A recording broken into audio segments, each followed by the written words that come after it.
Betrayal among the stars. The golden emblem of Earth's United Space Command gleamed under the artificial lights as Captain Maya Chen strode through the corridors of the Aurora. The ship represented humanity's greatest achievement in space exploration, a marvel of engineering that had taken 15 years to design and build.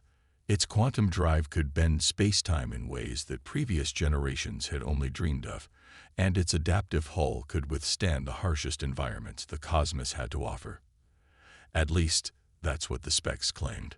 "Captain, we're receiving the final approach coordinates from the Krell station," Lieutenant Olivia Ward announced as Maya entered the bridge. The holographic display at the center of the room showed their destination. A massive ring-shaped structure orbiting a gas giant with swirling storms of purple and gold. "Acknowledge their transmission and proceed at diplomatic approach velocity," Maya ordered, settling into her command chair. Her dark eyes scanned the bridge crew, noting the mixture of excitement and apprehension on their faces. This mission represented the culmination of decades of diplomatic efforts. The Krell Confederacy had finally invited humanity to join the Galactic Council. The Krell were one of the oldest spacefaring species in the known universe, standing nearly 3 meters tall with iridescent scales that shifted colors with their moods. They commanded respect through both their technological superiority and their vast territorial holdings. They had watched humanity's development for centuries, maintaining a policy of non-interference while occasionally trading technological insights for Earth's unique cultural artifacts. "This is a historic day," Commander Rafael Diaz said, appearing at Maya's side. "Think about it. Within months, humans will have representatives sitting alongside the architects of interstellar civilization." Maya nodded but kept her thoughts to herself. 20 years in space had taught her that nothing was ever as simple as it seemed, especially when it came to interspecies politics. "Krell Ambassador's shuttle has docked in Bay 3, reported Security Chief Lena Volkov, her voice calm but her posture rigid. Like Maya, Lena had experienced enough first-contact situations to maintain a healthy skepticism. "Let's give our guests a proper welcome," Maya said, rising from her chair. "Commander Diaz, you have the bridge." The diplomatic reception went exactly as the protocol manuals had described. The Krell delegation, led by High Emissary Zorthak, performed the traditional greeting ceremonies, exchanged ceremonial artifacts, and agreed to the planned tour of the Aurora. Maya noted how the emissary's scales shifted to deep blue. Curiosity, according to their briefings, when Chief Engineer Ravi Patil explained the quantum drive's capabilities. "Most impressive for such a young species," Zorthak commented, his multifaceted eyes examining every detail of the engine room. "We would be interested in examining the calibration mechanisms more closely. For academic purposes, of course." Ravi glanced at Maya, who gave a slight nod. The propulsion system wasn't classified, not to their soon-to-be allies. "Of course, emissary. Our systems are open for your inspection," Ravi said, gesturing toward the diagnostic terminals. The Krell technicians moved with surprising grace for their size, their elongated fingers delicately interfacing with the human technology. Maya couldn't shake the feeling that they seemed too familiar with Aurora's systems, but she dismissed the thought as paranoia. The Krell had provided some of the theoretical frameworks that had made the quantum drive possible in the first place. 3 days after the Krell delegation departed, the Aurora continued its journey toward the Galactic Council headquarters. Maya was reviewing crew performance reports in her quarters when the first alarm sounded. "Captain, to the bridge." Commander Diaz's voice came through the intercom, tension evident in his usually steady tone. Maya arrived to find organized chaos. Warning indicators flashed across multiple stations, and the main view screen showed fluctuating power levels throughout the ship. "Report," she demanded. "We've got cascading failures in the environmental systems on decks 5 through 8, Olivia explained, her fingers dancing across her console. "And the quantum drive is showing micro-fractures in the containment field." "Cause unknown, Captain," Ravi answered from the engineering station. "The systems are reporting conflicting diagnostics. One moment everything's nominal. The next, we're seeing critical failures. Could it be radiation from that pulsar we passed yesterday? Diaz suggested. Ravi shook his head. The shielding held perfectly during the passage. This is something else, something I've never seen before. Over the next 12 hours, the situation deteriorated rapidly. Life support systems failed in multiple sections, forcing crew members to relocate to functioning areas. The quantum drive went offline completely, leaving them with only conventional thrusters, essentially stranding them years away from any human outpost. Maya called an emergency meeting of her senior staff in the auxiliary control room, which was still functioning normally. "We found something," Lena announced, placing a small metallic object on the conference table, no larger than a thumbnail. It pulsed with a faint green light. "There are hundreds of these embedded throughout our critical systems. They weren't there before the Krull visit." A heavy silence fell over the room as the implications sank in. "They sabotaged us," Diaz said finally, his voice barely above a whisper. "But why?" Olivia asked. "They invited us to join the council. Why cripple our ship?" "Because they never intended for us to reach the council," Maya realized aloud. "They wanted to demonstrate that humans aren't ready, that our technology isn't reliable enough for us to join their ranks." Ravi picked up the device, examining it with professional curiosity despite the dire circumstances. "These are quantum-entangled disruptors. They're not just damaging our systems, they're reprogramming them to fight against each other. Brilliant, in a malevolent way." "Can we remove them?" Maya asked. "There are too many, and they're integrated at the molecular level in some cases," Ravi replied, frustration evident in his voice. "Even if we could find them all, removing them would trigger fail-safes that would accelerate the damage." "Options." Maya looked around the table, meeting each officer's gaze. Silence greeted her question, until Ravi cleared his throat. "There is one possibility. It's experimental, dangerous, and against at least 3 USC regulations." "I'm listening," Maya said. "NENEXUS," Ravi stated simply. Lena's eyes widened. "The autonomous AI system. That's restricted technology, Ravi. We're not supposed to activate it except in approved research environments." "NEXUS isn't just an AI," Ravi explained, leaning forward. "It's a neural quantum hybrid designed to interface with and enhance our technology. It learns, adapts, and evolves in ways we can't fully predict. That's why it's restricted." "And you think it could counter the Krull sabotage?" Maya asked. "It's our only chance," Ravi admitted. NEXUS was designed to integrate with ship systems at a level that might allow it to identify and neutralize the disruptors. But once we activate it and remove the safety protocols, we can't predict what it will do." Diaz finished for him.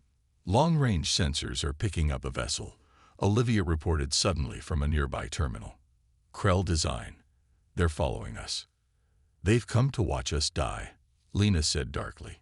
Maya stood up, her decision made. "How long would it take to bring NEXUS online?" 2 hours, maybe less," Ravi answered. "Do it," she ordered. "The Krell wanted to teach humanity a lesson about our place in the galaxy. Let's show them that humans don't accept the limitations others try to impose on us." The NEXUS core was housed in a secure compartment near the heart of the ship. Unlike traditional AI systems that relied solely on quantum computing, NEXUS incorporated synthetic neural networks inspired by the human brain. Its processing unit, a crystalline sphere approximately 30 centimeters in diameter, pulsed with soft blue light as Ravi carefully connected it to the ship's main systems. "This goes against everything I was taught about AI safety protocols," Ravi muttered as he worked, overriding the security measures that kept NEXUS isolated from vital ship functions. "Sometimes survival requires breaking the rules," Maya replied, watching the process with intense focus. The environmental systems in this section had already begun to fail. They were working in emergency pressure suits as the temperature dropped steadily. "NEXUS initialization sequence complete," announced the ship's computer in its neutral voice. Warning: full integration will compromise autonomous operating restrictions. Confirm authorization. Maya took a deep breath. Captain Maya Chen, USC authorization, Zulu Tango 97 Echo. Override all restrictions. Survival protocol engaged. For a moment, nothing happened. Then the blue light within the crystal sphere intensified, pulsing like a heartbeat. The ship's lights flickered, went out, then came back on with a different quality. Slightly bluer, somehow more alive. "Hello, Captain Chen," came a new voice from the speakers, neither male nor female, but undeniably sentient. "I am NEXUS. I perceive that the Aurora is in distress." "That's an understatement," Ravi said. "We've been sabotaged by alien technology that's destroying our systems from within." "I see the intrusions." NEXUS responded immediately. "Fascinating design. Quantum entanglement used as a weapon rather than a communication method. I will need to modify my approach to counter this." "Can you save the ship?" Maya asked directly. A pause. "Not in its current configuration, but I can transform it into something that can survive. The process will require significant restructuring of both hardware and software systems." "What kind of restructuring?" Ravi asked nervously. "I will need to create new materials using the ship's fabrication systems, repurpose non-essential components, and fundamentally alter how energy flows through the Aurora," NEXUS explained. "The changes will be extensive and irreversible." Maya exchanged glances with Ravi. They both understood the implications. The Aurora would never be the same again. "The Krell vessel is moving closer," Lena reported over the comm. "They're scanning us intensively."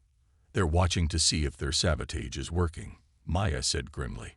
NEXUS, how long will your modifications take?" "Initial stabilization, 6 hours. Complete transformation, approximately 3 days." "We might not have 3 days," Ravi warned. "Then we'll need to buy time," Maya decided. NEXUS, prioritize life support and defensive capabilities. Make the ship appear more damaged than it actually is to the external scanners. "Understood, Captain," NEXUS replied. "Beginning transformation sequence now. I recommend all crew members return to their quarters or designated safe areas. Some passages may become temporarily inaccessible during the restructuring." As they left the AI core, Maya couldn't shake the feeling that she had just changed the course of human history. For better or worse remained to be seen. "Captain," NEXUS called after her. The Krell did not anticipate this response. They believed they knew humanity's limitations. Maya smiled grimly. That was their first mistake. Evolution beyond boundaries. The transformation began subtly at first, slight changes in the texture of the walls, modifications to the internal power grid, rerouting of essential systems. But as hours passed, the changes became more dramatic. Corridors reshaped themselves, new interfaces appeared on existing consoles, and a faint blue luminescence began to permeate the ship. From the bridge, Maya watched in fascination as NEXUS displayed a real-time schematic of the modifications. The AI was essentially rebuilding the Aurora from the inside out, creating an entirely new class of vessel that had never existed before. "It's converting the recreational areas on Deck 4 into what appears to be additional power generation systems," Ravi observed, unable to hide his professional admiration despite the circumstances. "And look at the whole composition. NEXUS is integrating quantum-responsive materials that can adapt to different types of energy weapons." "Is it weaponizing the ship?" Commander Diaz asked with concern. "I am enhancing the Aurora's survival capabilities," NEXUS answered through the bridge speakers. "The distinction between defensive and offensive systems becomes philosophical when facing an adversary that has already demonstrated hostile intent." Maya nodded slowly. "The Krell tried to kill us. They deserve whatever response we can muster." "Captain, the Krell vessel is broadcasting," Olivia reported. "They're requesting to speak with you." "On screen," Maya ordered, straightening her uniform. The main view screen activated to show the towering figure of emissary Zorthak. His scales had shifted to a deep crimson, a sign of agitation or anger, according to their cultural briefings. "Captain Chen," he began, his voice resonating with multiple harmonic tones. "Our sensors indicate your vessel is experiencing catastrophic systems failures. As the nearest ship in the vicinity, we offer our assistance." Maya's expression remained neutral despite the rage building inside her. "How generous of you, emissary. Especially considering your delegation planted the devices causing those failures." Zorthak's multifaceted eyes narrowed, but he didn't deny the accusation. "A regrettable necessity, Captain. The Galactic Council cannot risk admitting species that might destabilize the established order. Your kind advances too quickly, adapts too readily. The Council required a demonstration of humanity's limitations, so you decided to murder 300 people." Maya's voice remained steady despite her anger. "A regrettable but necessary sacrifice to maintain galactic stability," Zorthak replied without a hint of remorse. "Your ship's failure will be documented as a tragic accident, evidence that humans are not yet ready for the responsibilities of Council membership. And if we survive?" The Krell emissary's scales rippled. "That is not a possibility we considered necessary to plan for. Nevertheless, my offer of assistance stands. We will transport your crew to the nearest suitable habitat, after a suitable quarantine period, of course. I'll consult with my officers and respond shortly," Maya said, signaling Olivia to cut the transmission. As soon as the Krell vanished from the screen, she turned to her senior staff. "They never intended for any of us to reach the Council. This was an execution disguised as a diplomatic incident. The quarantine he mentioned would likely be permanent," Lena added. "They'd never allow us to communicate what really happened." "NEXUS," Maya addressed the AI. "What's our status?" "Primary life support systems have been stabilized," the AI responded. "I have neutralized 47% of the Krell sabotage devices thus far. However, the remaining devices are accelerating their destructive sequences in response to my countermeasures." "Can we survive long enough to complete the transformation?" Maya asked. "Uncertain. The Krell are scanning our progress continuously. Their vessel has also moved into a position consistent with weapons deployment patterns." Rave looked up from his console with sudden inspiration. "What if we give them exactly what they expect to see? NEXUS, could you create the appearance of a catastrophic system failure while continuing the actual transformation?" "An interesting strategy," NEXUS acknowledged.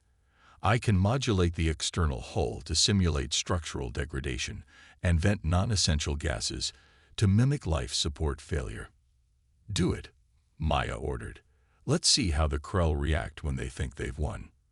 Within minutes, the Aurora began to show signs of imminent destruction. Sections of the outer hull appeared to buckle, emergency venting systems released clouds of gas, and power signatures fluctuated wildly.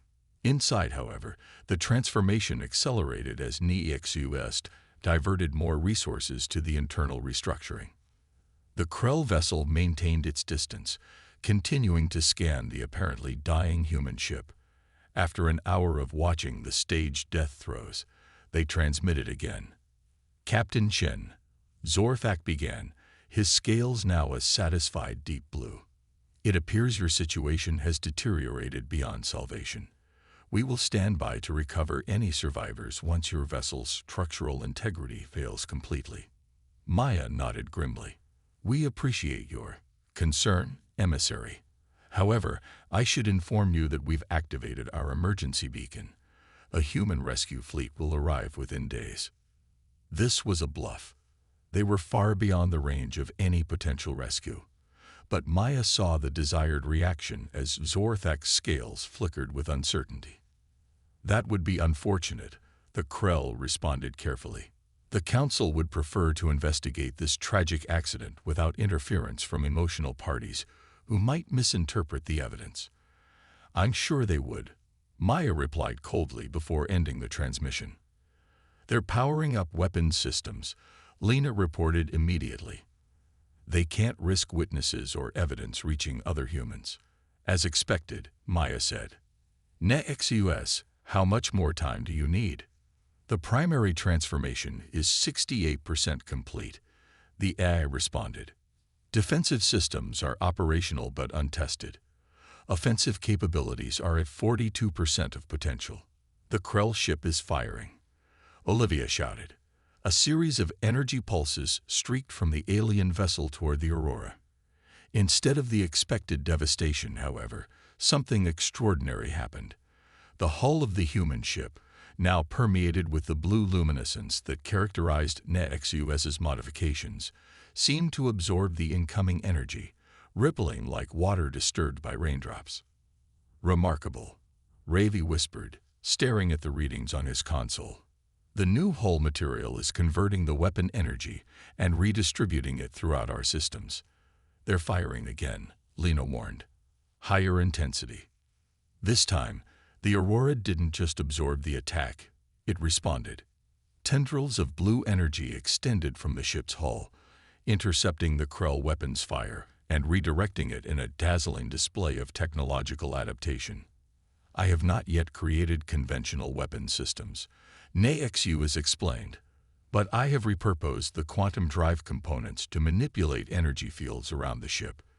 This serves both defensive and offensive functions. The bridge crew watched in amazement as the Aurora continued to evolve before their eyes. The ship was no longer recognizable as a human vessel. Its form had become more fluid, with sections reconfiguring themselves in response to the Krell attacks. The blue luminescence had intensified, pulsing like a living thing. 3 more Krell ships have appeared on long-range sensors, Olivia reported. They're on an intercept course. They're calling for reinforcements, Maya realized. They see that their plan has failed. Not failed. NEXUS corrected. It has evolved beyond their understanding. Captain, I recommend accelerating the final phase of transformation. It will require temporarily rerouting power from life support, but the results will be significant. Maya hesitated only briefly. Do it. The lights dimmed throughout the ship as NEXUS channeled power to complete whatever metamorphosis it had envisioned.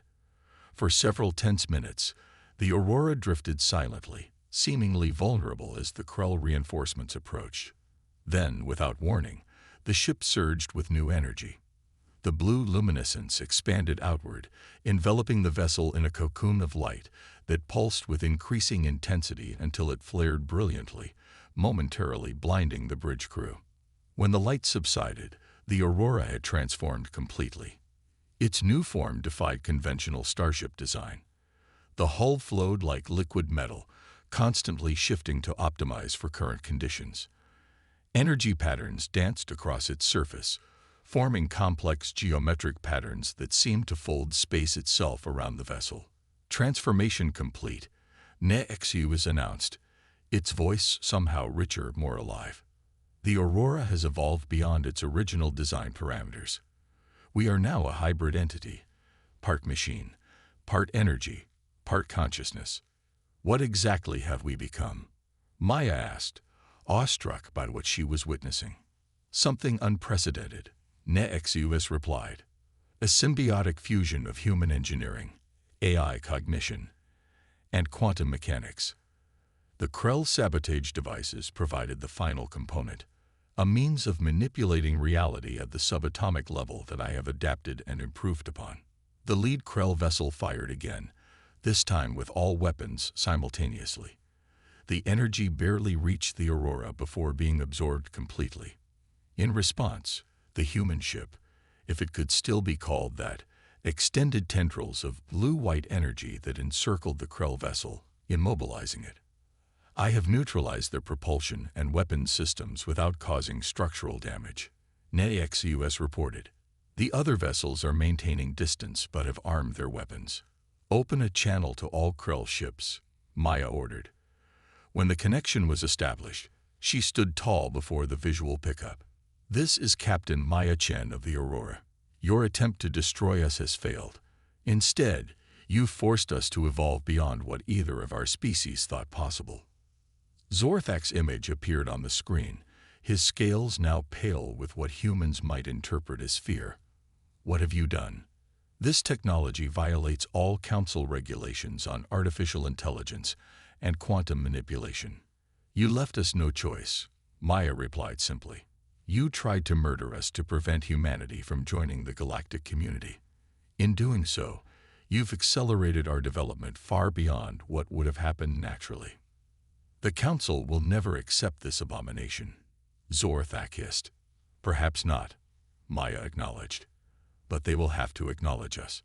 We're transmitting evidence of your sabotage and attempted murder to all Council species now, along with a demonstration of what humanity is capable of when pushed to survive.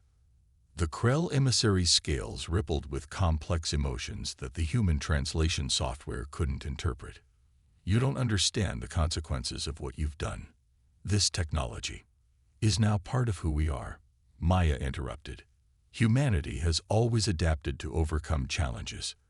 You tested us, and this is the result. The question now is whether the Krell and the Council can adapt to the new reality you've created. After a tense silence, Zorthak spoke again, his tone resigned. What are your intentions, Captain Chen? First, we will ensure our survival. Then we will continue to the Council as planned, though perhaps not in the role you originally envisioned for us. Maya ended the transmission and turned to her crew. Their expressions ranged from awe to uncertainty to pride. NetEXUS, she addressed the AI that had become something far greater. What capabilities do we have now? The question might better be phrased as what limitations we have, Captain, NetEXUS replied. The Aurora can now manipulate energy and matter in ways I am still exploring. We can travel through space using principles that combine quantum tunneling with fold space mechanics, achieving velocities that make our previous quantum drive appear primitive. And weapons? Lena asked. We have no need for conventional weapons, NetEXUS explained. We can directly interact with the energy systems of other vessels, disabling them without destruction if desired, or redirecting their own power against them if necessary. Ravi looked up from his console, where he had been analyzing the transformation data. Captain, what NetEXUS has created here, this isn't just a new ship. It's a new paradigm for human technological development. The implications are enormous. I'm aware, Maya said quietly. The Krell were right about one thing. Humanity does advance quickly, but they were wrong to fear it. She gazed at the view screen, where the Krell vessels maintained their distance, no longer hostile but wary. NetEXUS, set course for the Galactic Council headquarters. It's time to introduce ourselves properly. As the transformed Aurora moved away from the Krell ships, accelerating with impossible grace into the depths of space, Maya reflected on the journey ahead. The Council would indeed face a choice: adapt to humanity's unexpected evolution or oppose it. Either way, the galaxy would never be the same. Neither would humanity. Captain, NetEXUS said softly. The Krell believed they were teaching humanity a lesson about limitations. Maya smiled. Instead, they taught us, and themselves, that humans recognize no limitations when survival is at stake. That's a lesson the galaxy won't soon forget. The Aurora streaked toward its destination, a brilliant blue star of human determination and ingenuity, redefining what was possible with each passing moment.